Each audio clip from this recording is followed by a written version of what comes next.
계속해서 우리가 히브리서를 강의하는 과정 속에 그리스도의 탁월성을 같이 말씀 속에 묵상하는데요.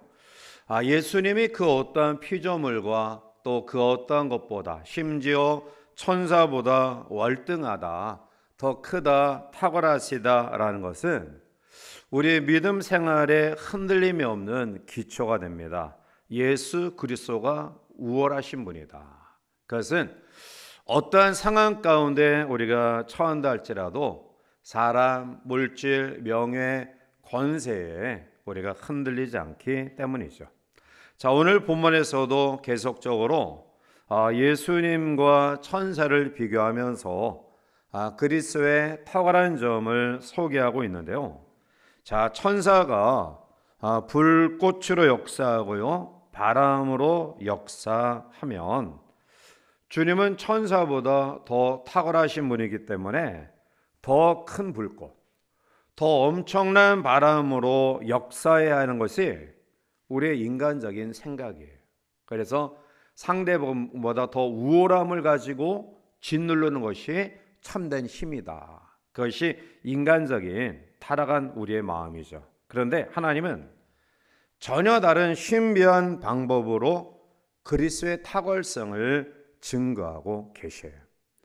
더 큰 불꽃, 더 큰 바람의 역사가 아닌 오늘 하나님이 전혀 다른 신비한 방법으로 예수님이 우월하시다, 예수님이 탁월하시다 라는 사실을 증거하는 방법은 바로 오늘 본문에 나타나는 십자가입니다. 십자가. 첫사람 아담은 그의 범죄로 말미암아 인류 최초의 죄인이 되었고요, 그로 말미암아 그의 모든 육신적 자손들이 죄인의 자손으로 태어나 죄악된 가운데 살게 되죠. 결국 죄값은 사망이기 때문에 사망은 아담 안에서 모든 인류에게 왕노릇하게 되었습니다. 죄인에게는 전혀 소망이 없습니다. 죄값으로 말미암은 죽음만이 있을 뿐인데요. 그런데 죄인들에게 한 가지 희망이 있는데요. 그것은 이 땅에 구세주가 나타나서 인간의 죄를 대속해서 죄 사슬에서 우리를 풀어주는 일입니다. 그런데 이 같은 희망은 절대로 바랄 수 없는 글자 그대로 희망사항에 불과합니다. 왜냐하면 인류는 모두 구원받을 만한 대상이지 우리가 완벽하고 무음하기 때문에 누구를 구속할 만한 그러한 입장에 있지 않다라는 것이죠.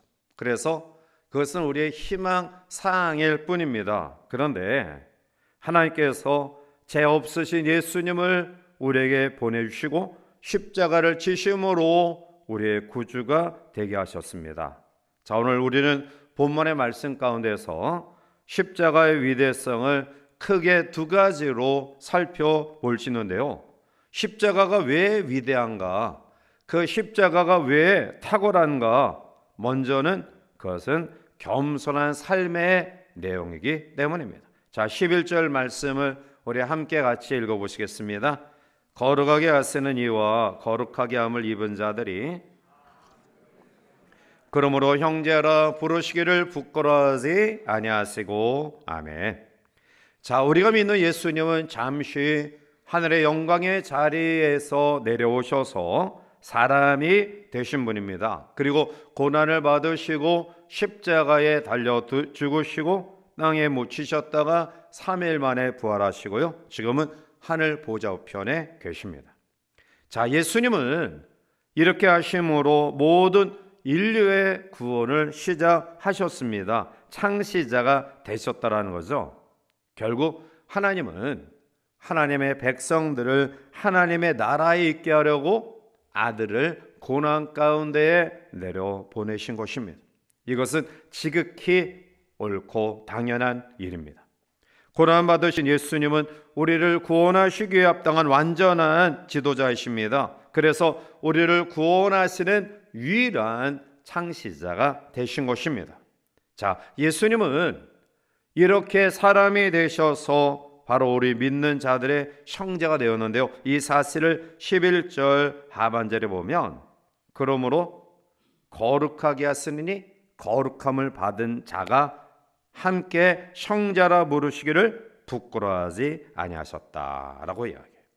즉 거룩한 자인 예수 그리스도가 거룩하지 않은 그러나 거룩함을 예수님께로부터 입은 우리를 향하여 어떻게 지칭하느냐?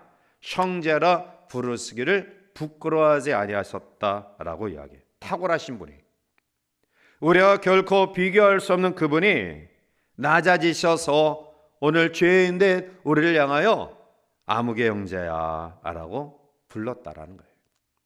오늘날도 일부 교회에서는 직분을 다 없애고요, 형제, 자매라고 부르는 교회가 있는데요, 이러한 교회들은 선교단체로부터 출발해서 교회를 이룬 교회들이 주로 이러한 호칭을 씁니다. 그래서 어떠한 교회에서는 집사, 권사, 장로, 심지어는 목사라는 호칭을 쓰지 않고요, 형제, 자매라는 호칭을 쓰는 경우가 있어요. 그런데 이것은 사실은 이 한국 유교적인 문화의 풍습에 익숙한 우리에게는 별로 바람직하게 받아들여지지 않는 것 같습니다. 그런데 직분 대신에 형제, 자매라는 호칭을 부르는 그러한 교회와 사람들은 이렇게 이야기합니다. 오늘 주님께서 우리를 형제라고 지칭하셨는데 우리도 주님의 모습을 따른다면 그렇게 하는 것이 당연하지 않습니까?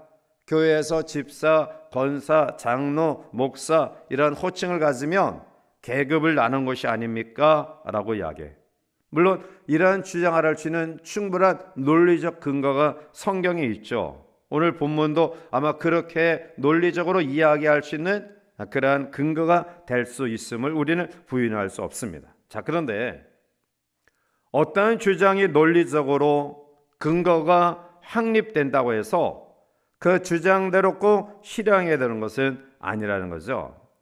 자, 만약 한국 문화 속에 있는 우리가 이제 한 20대 먹은 그런 청년이 7, 80대 먹은 할아버지한테 형제요 그러면은 우리 나이 드신 장로님들에게 손주뻘 되는 아이들이 형제님 이렇게 이야기하면은 어떻게 그냥 거부감 없이 받아들일 수 있을 것 같아요. 우리 80대 권사님들한테 20대 그런 처녀가 자매님 그렇게 얘기하면 야 굉장히 친근하다 그렇게 받아들일 수 있을 것 같습니까? 아마 제가 볼 때는 그렇게 쉽지 않은 것 같아요. 물론 저도 우리 직분을 가지지 아니하는 젊은 사람들에게는 형제님, 자매님, 그러니까 제가 지난주에도 말씀드렸지만 아무리 어린 아이들에게도 제가 반말, 경어를 쓰지 않는 것은 굉장히 제 습성상 그것은 그렇게 받아들이지 않아서 심지어는 중고등부 학생들한테도 무슨 형제 이렇게 무슨 자매 그렇게 부르기도 해요. 자, 아무튼 간에 주님이 우리에게 형제라고 호칭한 그러한 이 일은 주님의 지극히 겸손한 모습을 이야기하고 있는 거예요. 대기업의 사장이, 회장이, 심지어는 대통령이 말단 허름한 그러한 사람에게 아무 형제님, 아무 자매님, 그것은 자신의 모든 것들을 다 내려놓는 겸손함이 없이는 그렇게 할 수 없다라는 거죠. 주님이 하늘의 영광의 자리를 버리시고 육신의 몸을 입고 이 땅에 오시고요, 그리고 십자가에 죽으시고 무덤까지 나가신 이 놀라운 위대성은 바로 그러한 모든 것들을 수용한 겸손함에 있다라는 거죠. 예수님의 십자가의 탁월함, 그것은 우리들과 같이 힘을 가지고 힘으로 짓누르고요, 권력을 가지고 권력이 약한 자를 짓누르고요, 그러한 상황 속에서 가지는 힘이 아니라는 겁니다. 오히려 겸손한 자세를 가짐이 십자가의 위대합니다. 십자가의 탁월합니다 라는 거죠. 두 번째로 오늘 본문을 통해 우리 주시는 교훈은 십자가의 탁월함, 십자가의 위대함은 바로 고난의 동참이에요. 14절 보면 주님은 주님의 자녀들처럼 혈육에 속하셨다라고 이야기하고요, 또 17절에 넘어가서 보면 주님은 범사의 형제들과 같이 되셨는데 그것이 마땅하다라고 이야기하고 있어요. 이 모습은 고난에 동참하시는 주님의 모습을 잘 보여주고 있습니다. 주님이 고난에 동참하신 이유가 뭘까요? 주님이 십자가를 지신 이유가 뭘까요? 우리는 단순히 믿음으로 말미암아 우리를 구원하시기 위해 주님이 낮아지셨다, 또 아니면 십자가를 지셨다, 고난을 받으셨다라고 생각하지만요, 그러나 십자가의 위대성은 고난의 동참, 또 십자가를 지심인데요, 이 십자가의 지심의 의미는 더 구체적으로 오늘 사도 바울은 우리에게 교훈하고 있어요. 먼저는 마귀를 물리치기 위해서다. 자, 14절 우리 넘어가서 함께 보실까요?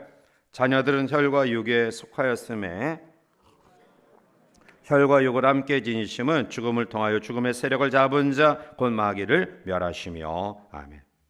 우리가 살아가기가 왜 이렇게 힘들까요?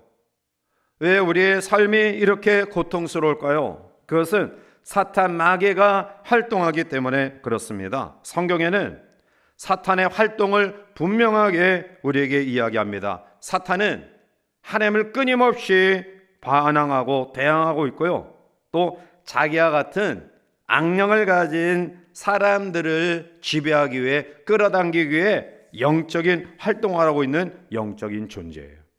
바울은 에베소서 6장 11절과 12절에 악한 마귀의 관계에 맞서 싸워야 된다라고 이야기하면서 우리에게 전신갑주를 입으라고 말씀하고 있습니다. 왜?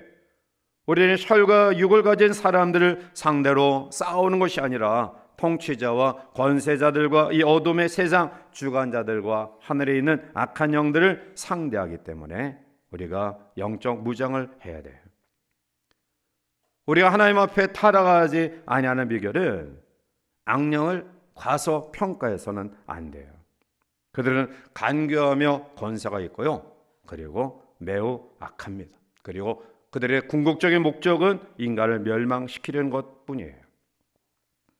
제가 5월 가정 축복의 달, 이제 어린이 사랑주일, 어버이 섬김주일, 또 스승 감사주일, 청년 격려주일, 이 5월을 준비하면서 특별히 5월 첫째 주 어린이 사랑주일 예배 말씀을 묵상하면서 제가 또 하나님 앞에 깨달았던 말씀 가운데 하나는 모세와 여호수아 시대에 여호와 하나님을 경외했지만 그러나 그 다음 세대들이 신앙의 유산을 이어받지 못해 타락한 삶의 모습을 가지게 되죠. 성경을 묵상하고 연구하는 가운데 그 원인 가운데 하나는 기성 믿음의 세대들이 가졌던 신앙의 긴장감, 근신의 마음을 다음 세대들에게 심어주지 못했다라는데 그 원인이 있음을 또 깨닫게 돼요. 모세는 광야 생활 가운데에 그 광야의 숱한 어려움과 고난에 대처해 나가기 위한 긴장감을 가지고 광야 생활을 했고요, 그에 대해 여호수아는 가나안 정복 전쟁, 가나안 7 족속과 늘 변함없이 싸워야 되는 상황 가운데 늘 긴장하고 있었습니다. 그런데 그 다음 세대들은 긴장감이 없어요. 광야의 어려움도 없고요, 그리고 정복해야 될 족속도 없고요, 그들은 이미 하나님이 약속하신 가나안의 축복의 땅에 안주하며 안일한 가운데 거하다가 결국 우상을 숭배하며 하나님의 진노를 받게 돼요. 적어도 우리의 선진들은 배고픈 그런 시절을 겪으면서 하나님만을 갈망하고요, 하나님을 앙망하는 믿음으로 그들의 삶을 세웠습니다. 그런데 그 이후의 세대들은 이러한 아픔과 고통을 경험하지 못하면서 또 신앙의 1세대 성도들은 예수 믿는 것 때문에 핍박당하고요, 그것 때문에 박해를 받으면서 그럼에도 불구하고 오직 예수 그리스도를 향한 믿음으로 무장하며 그들의 가정과 삶을 세웠는데요, 그런데 그 이후 세대들은 이러한 갈등과 긴장을 가지고 싸울 이유가 없는 거예요. 뭐 가고 싶으면 교회 갈 수 있고요. 얼마든지 좋은 말씀들이 우리에게 들려지고요. 이러한 상황 가운데 어느덧 우리의 다음 세대들이 긴장을 놓치는 가운데 사특한 마귀의 우는 사제의 모습과 광명한 천사의 모양으로 때로는 유혹에 넘어가기도 하고요. 때로는 짓눌려 제약된 모습을 서스럼 없이 행하고 있다라는 안타까운 사실을 보게 돼요. 마귀는 영적인 존재예요. 선질로 생각하는 자는 넘어질까 조심하지 않으면 우리가 수십 년 동안 하나님의 사역을 감당하고요, 주의 몸된 교회를 섬기며 나름대로 나는 하나님 앞에 믿음의 사람으로 자부하고 있다 할지라도 한순간에 믿음 없는 사람처럼 전락되는 어리석음을 우리는 주변의 상황 속에서 보고 있다는 거죠. 왜일까요? 긴장을 하지 않아서요. 내가 하나님 앞에 나의 말과 나의 행동이 조심스럽게 무장하지 않으면 어느덧 나도 모르게 마귀의 악령의 지배를 받을 수밖에 없다라는 이 긴장감을 우리가 가지고 있지 않아요. 설마 이 말 한마디가, 이 행동 하나가 그렇게 크게 어떤 결과를 가져올까? 그것이 타락한 우리의 습성 가운데 가장 무서운 그러한 습성이라는 거예요. 긴장하지 않는 마음, 근신하지 않는 신앙, 하나님 앞에 조심하지 않는 그런 믿음의 모습은 우리의 평생 쌓았던 우리의 신앙의 연륜과 하나님을 향한 뜨거운 그런 마음들을 하루아침에 나락으로 떨어뜨리는 결과를 초래하고 있다는 사실이에요. 마귀를 물리칠 수 있는 방법은 뭘까요? 십자가의 능력뿐임을 기억하시기 바랍니다. 십자가의 능력, 내 힘이 아니에요. 내 경험이 아니라는 겁니다. 내가 생각하는 삶의 체험이 아니라는 것입니다. 마귀로부터 사특한 마귀의 우는 사자의 그 강력한 중압감과 그리고 죄인지 죄가 아닌지 알 수 없는 광명한 천사의 모양의 유혹으로 다가오는 마귀를 이길 수 있는 가장 강력한 힘은 바로 십자가 능력뿐임을 기억하시기 바랍니다. 좀 더 겸손하셔야 돼요. 마귀를 물리치기 위해 주님이 십자가를 지신 거예요. 마귀를 물리치기 위해 주님은 성육신하는 고통의 자리에 스스로 낮아지신 겁니다. 두 번째로 오늘 십자가를 지신 이유, 주께서 고통에 동참하신 이유는 우리를 죽음의 종에서 놓아주기 위해서다. 15절 넘어가서 우리 함께 볼까요? 또 주께를 무사함으로 한평생 매여 모든 자들을 놓아주려 하심이니 아멘. 우리는 일반적으로 죽음에 대한 공포를 가지고 있죠. 죽음이 두려운 이유는 죽음 이후에 있을 형벌 때문에 그래요. 아무리 하나님을 믿지 않고요 영적 세계를 부인하는 사람이라 할지라도 인간은 본능적으로 죽음 앞에서 자기의 죄를 기억하게 돼요. 그리고 그가 받을 형벌에 대해서 생각하게 되죠. 그래서 그 두려움 때문에 무속신앙 또 여러 가지 미신이 발달되게 되는 거예요. 조금 더 거기에서 위로를 받고자. 왜 우리가 사단의 노예가 될까요? 그것은 죽음의 두려움 때문에 그렇습니다. 얼마 전에 필리핀 마약 사범을 통해서 우리나라를 충격적으로 몰아오는 그런 일들이 있죠. 젊은이들이 단순히 돈을 벌기 위해 또 그들의 삶을 좀 더 나은 삶으로 살기 위해 유혹을 받아 필리핀까지 가서 마약 조직에 끌려 들어가요. 그런데 왜 거기서 벗어날 수 없을까요? 물론 여러 가지 제어된 장치 속에 쉽게 벗어날 수 없지만 그러나 그 속에서 계속 고문하고 형벌을 가하면서 네가 도망을 시도하면 여기서 벗어나기를 시도하면 이렇게 엄청난 고통이 가해질 것이다 라는 그런 압력과 고문을 받으면서 점점 가스라이팅 되는 거예요. 아, 내가 여기서 벗어날 길은 없구나. 결국 시도하다가는 죽을 수밖에 없구나. 이러한 절망감, 이러한 두려움이 그 마약의 속을 해서 벗어나지 못하게 하고 있다라는 거죠. 우리 청소년들도 마찬가지고요. 뭐 여학생들이 윤락가에 이제 끌려 들어가서 거기서 폭행을 당하고요. 여러 가지 어려운 그러한 고통을 당하면서 사실은 쉽게 나오지 못해요. 왜냐하면 또 걸려서 또 잡혀서 엄청난 형벌을 받으며 자기가 고통을 당하는 것을 알기 때문에, 그러한 인식이 그의 마음속에 있기 때문에 사실은 자기도 모르게 거기에 노예가 되는 거예요.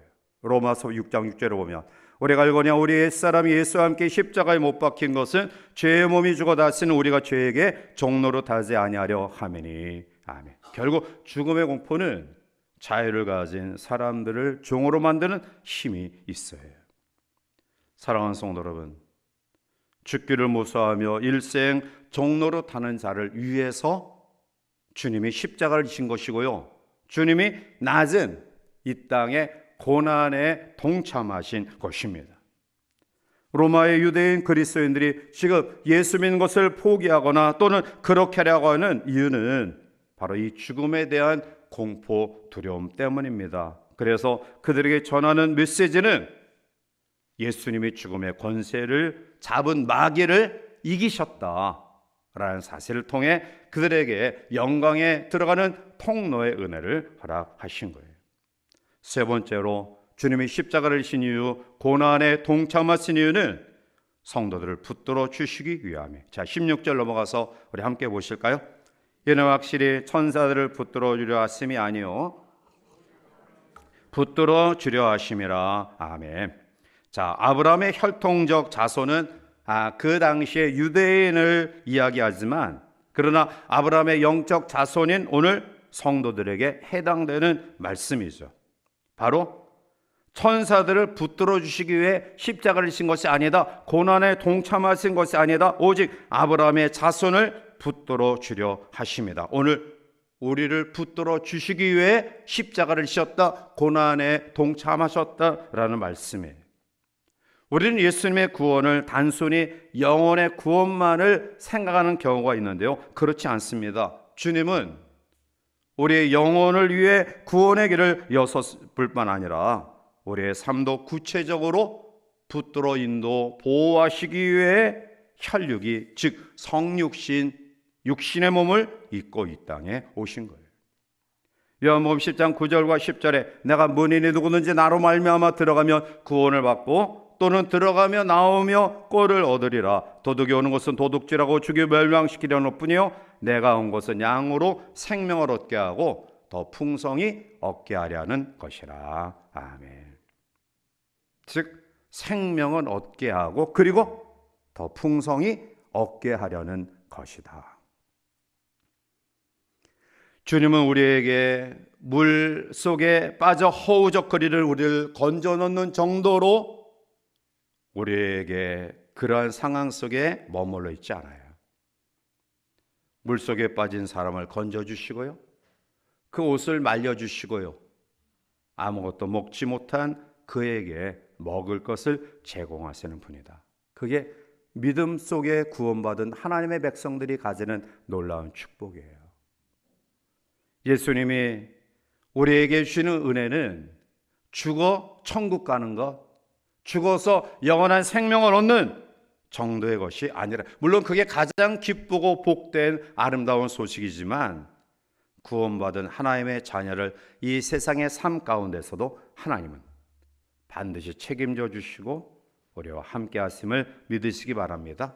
그것 때문에 주님이 고난에 동참하신 거예요. 네 번째로 백성의 죄를 속량하기 위해서다. 자, 17절 넘어가서 우리 함께 보겠습니다. 그러므로 그가 범사의 형제들과 같이 되심이 마땅하도다. 이는 하나님의 일에 자비하고 신실한 대제사장이 되어 백성의 죄를 속량하려 하심이라. 아멘. 자, 이 말씀 가운데 또 중요한 사실은 상반절에 그가 범사의 형제들과 같이 되셨다. 즉 모양만 무늬만 인간이 되신 것이 아니라 모든 면에 있어서 형제들과 같이 되셨다라는 것을 이야기하죠. 이것은 특히 우리의 연약함을 모두 포함하는 거예요. 예수님께서 인간이 되셨을 때 우리와 모든 것이 똑같았는데요, 단지 한 가지 다른 것이 있었죠.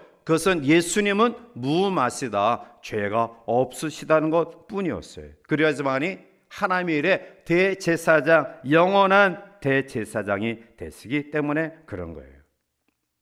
구약의 제사장들은 백성의 죄를 속하기 위해 제물을 가지고 제사를 맡아 그것을 수행했죠. 자, 그런데 신약의 제사장 예수 그리스도는 대제사장이다, 위대한 대제사장이다 라고 이야기하죠. 그것은 구약의 제사장들처럼 다른 동물, 제물을 가지고 제사를 드린 것이 아니라 자신이 친히 제물이 되어 주셔서 하나님 앞에 제사를 드렸기 때문에 그런 거예요.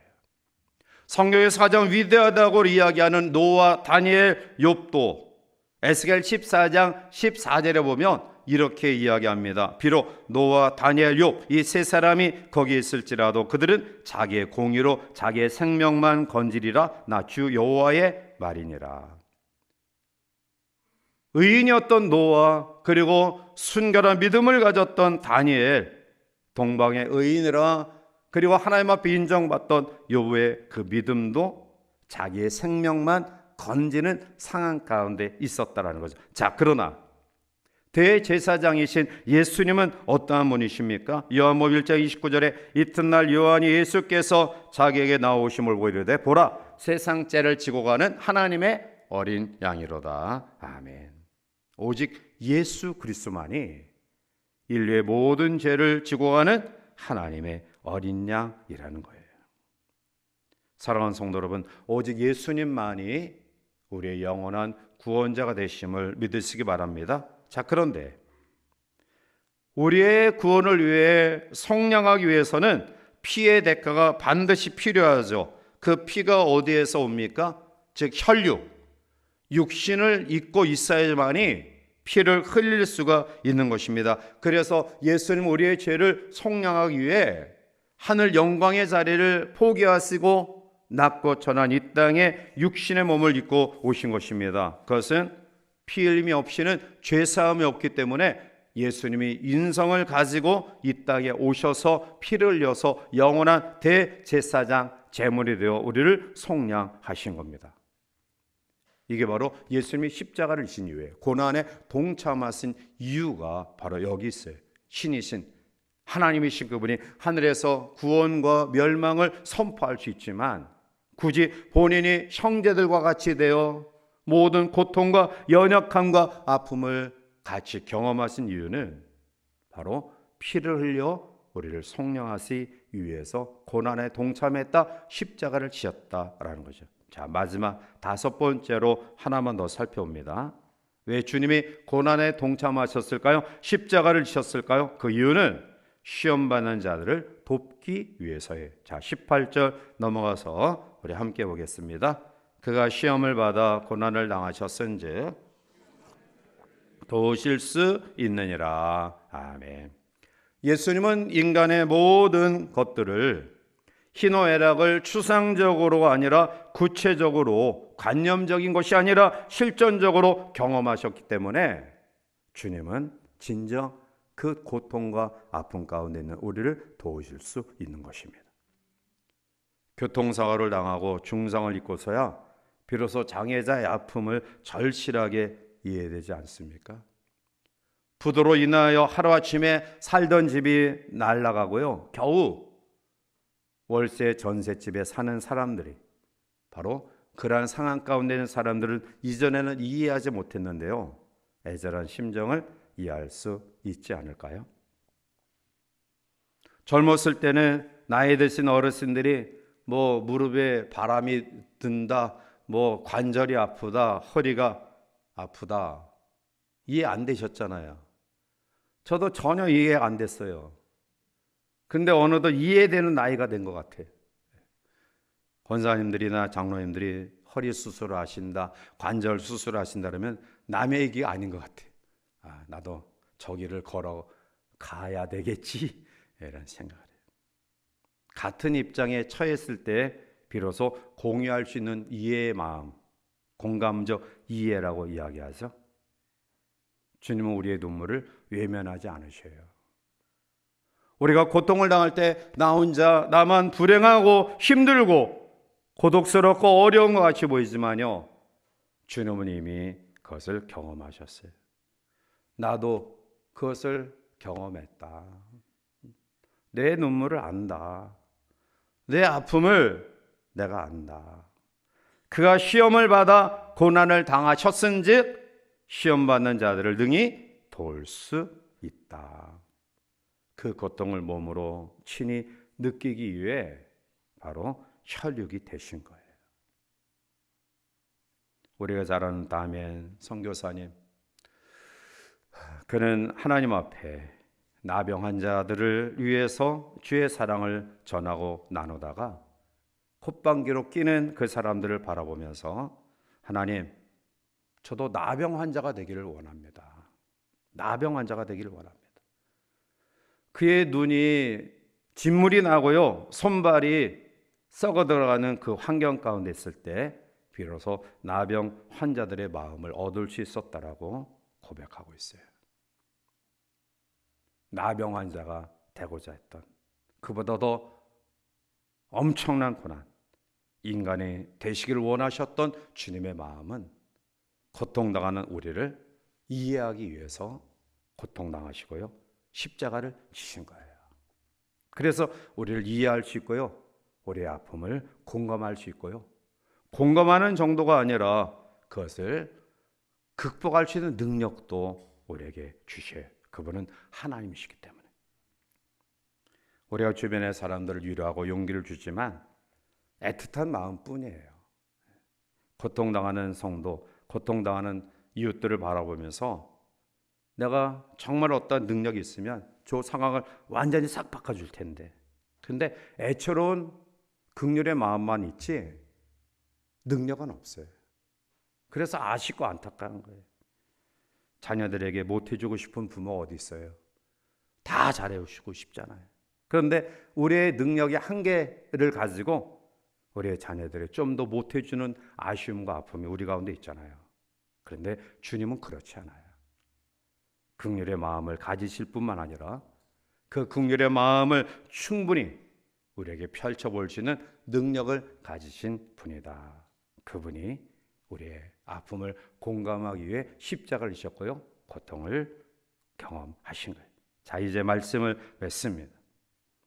우리를 위해 고난에 동참하신 예수님, 십자가를 지신 주님 앞에 우리는 어떻게 해야 될까요? 지난주에 제가 말씀드렸지만 성육신의 삶이 필요하다. 나는 주님께로부터 이러한 성육신 은혜를 받았는데 나는 성육신의 삶을 실천하지 않아요. 성육신의 삶은 상대방의 입장에 있는 그러한 모습이에요. 하나님이신 그분이 인간의 입장에 오신 사건이 성육신 사건 아니겠어요? 머리만의 믿음이 아니었으면 좋겠어요. 생각만의 믿음이 아니었으면 좋겠습니다. 입만의 믿음, 머리만의 믿음이 아닌 구체적으로 우리의 삶에 실천할 수 있는 십자가의 믿음, 고난에 동참하는 믿음이 되시기를 바랍니다. 이것이 성육신을 통해 놀라운 사랑과 은혜와 긍휼을 입었다고 한다면, 그것을 감동으로 받았다고 한다면, 그것이 놀라운 은혜라고 확신하는 믿음이 있다고 한다면 그러한 삶을 실천함이 마땅하다.